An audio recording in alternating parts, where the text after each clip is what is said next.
warahmatullahi wabarakatuh. Alhamdulillahirabbil alamin walladzi arsala rasulahu bil huda wa dinil haq liyudhhirahu ala dini kullihi wa kafa billahi shahida. Asyhadu an la ilaha illallah wa asyhadu anna Muhammadur Rasulullah.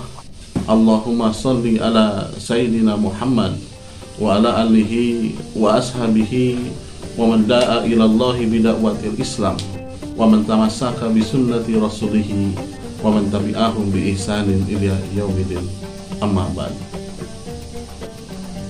Jemaah rahimakumullah yang dimuliakan Allah Subhanahu wa taala. Ramadan harus dijadikan sebagai momentum perubahan. Kenapa? Karena kalau kita kaleidoskop ke belakang, banyak yang melaksanakan Ramadan itu hanya sebagai seremonial, numpang lewat saja gitu. Tidak dijadikan Ramadan itu sebagai Ramadan terakhir untuk kita gitu ya, atau mereka yang melaksanakannya. Karena di bulan Ramadan itu berbagai pahala dilipat gandakan. Ramadan bulan berkah, bulan rahmat, bulan maghfirah. Di sana kaum muslimin betul-betul fastabiqul khairat, berlomba-lomba dalam kebaikan, mencari pahala untuk memaksimalkan ibadahnya gitu. Tetapi masih banyak orang melaksanakan Ramadan hanya sebagai seremonial saja. Berarti ada masalah. Apa masalahnya? Pertama,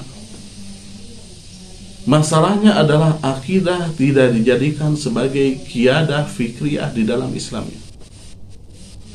Akidah tidak dijadikan sebagai qaidah fikriyah di dalam kehidupan sehari-hari. Karena dari akidah tadi dikutip dari kitab An-Nidhamul Islam bahwa menjelaskan bahwa al-aqidatu yanbasiku an hanidomun, bahwa akidah itu adalah memancarkan suatu aturan.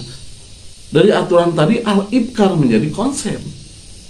Bila mana seseorang sudah mencari aturan, konsep atau konsepnya Islam, insya Allah fil hayati dunya, di dalam kehidupan dunia, al-faslu bainal halal wal haram, ma faraqa bainal haq wal batil, akan bisa memisahkan halal dan haram, dan akan bisa membedakan perkara hak dan perkara yang batil. Jemaah rahimakumullah, shaimin shaimat yang dimuliakan Allah Subhanahu wa taala. Bila mana akidah tadi sudah dijadikan qiyadah fikriyah atau misalkan qaidah fikriyah, kepemimpinan berpikir, dan menjadi landasan berpikir. Tadi saya katakan fil hayati dunya, di kehidupan dunia akan menjadi mereka itu akan selamat dunia akhirat, lahir maupun batin. Sehingga seorang muslim tadi dalam hadis jelaskan ad-dunya sijnul mu'minin wa jannatul lil kafirin. Seorang muslim itu di dunia itu terpenjara, wa jannatul lil kafirin, surganya orang kafir. Nah, senantiasa tadi seorang muslim itu terikat dengan hukum syara. Hukum syara yaitu dari Al-Qur'an. Nah, apa hukum syaranya? Ada wajib, sunnah, haram, makruh, mubah. Nah, terikat dengan 5 hukum tadi sehingga itu terpenjara, tidak bebas melakukan apa saja yang dia lakukan. Mau mencuri, haram. Oh, ini sholat wajib, laksanakan. Oh, ini shaum Ramadan, laksanakan. Oh, ini berbuat riba, tidak boleh. Oh, ini membunuh, tidak boleh. Itu senantiasa terikat oleh hukum syara. Nah, sehingga kalau seorang muslimah yang beragama Islam sudah terikat dengan hukum syara, insya Allah akidah tadi akan dijadikan standarisasi dalam kehidupan sehari-hari, menjadi tolak ukur, menjadi qiyadah fikriyah, menjadi landasan berpikir di dalam kehidupan sehari-hari. Malahan kata Imam Ali karramallahu wajhah mengatakan, hayatuna kulluha ibadah, seluruh hidup kita untuk ibadah. Sampai ada ayat redaksi lain yang mengatakan hatta ya'ti akal yakin, sampai datang suatu hari, yaitu keyakinan. Datang keyakinan sana, ahli mufassirin menjelaskan bahwa keyakinan sana adalah datangnya ajal. Setelah datang ajal, kita tidak akan dipertanggungjawabkan lagi, tidak dituntut lagi, kita akan mempertanggungjawabkan apa yang telah dilakukan waktu hidup kita di dunia. Maka ada hadis menjelaskan, ad-dunya majra'atul akhirat, dunia itu tempat bercocok tanam. Kata orang Sunda mah, dunia teh tempat tatanen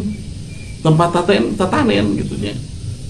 Jadi kalau dunia majra'atul akhirat, di dunia misalkan kita menuai kebaikan, insya Allah surga pahalanya. Kalau kita misalkan di dunia menuai kemaksiatan, neraka balasannya. Kalau kita menanam tomat, pasti jadi tomat. Kalau menanam cabai jadi cabai, tidak mungkin menanam tomat jadi cabai, tidak mungkin menanam cabai jadi tomat. Begitu.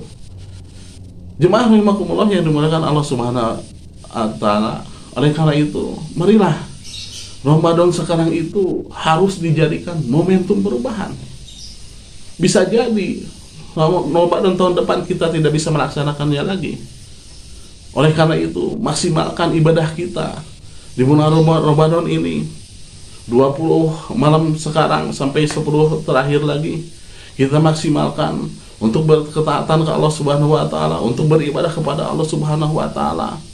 Karena kalau ada orang yang masih hanya diam saja, tidak ada merasa bahagia, tidak ada keinginan untuk membaca Al-Quran, tahsin Quran, pada Al-Quran, atau misalkan aktivitas-aktivitas yang senantiasa menghasilkan pahala amaliyah mereka, berarti diragukan keimanannya.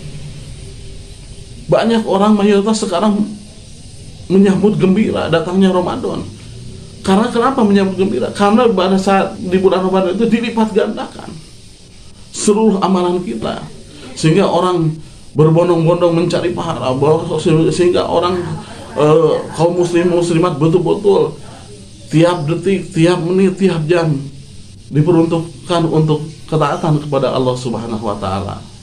Oleh karena itu, jemaah rahimakumullah, shaimin-shaimat yang berbahagia, marilah kita bersama-sama tingkatkan keimanan kita dengan melaksanakan ketaatan kepada Allah semaksimal mungkin.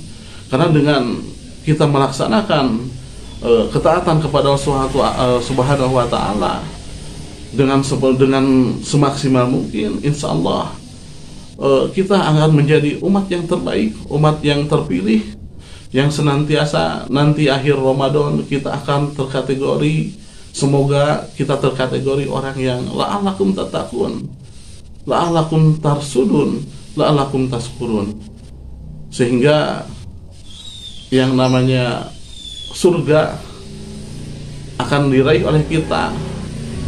Wa indas lil muttaqin, diperuntukkan untuk orang-orang yang bertakwa. Jemaah rahimakumullah yang dimuliakan Allah Subhanahu wa taala. Itu yang saya sampaikan, bahwa tadi marilah kita bersama-sama jadikan Ramadan itu sebagai momentum perubahan, minad dhulumati ilan nur. Akhirul kalam, wassalamualaikum warahmatullahi wabarakatuh.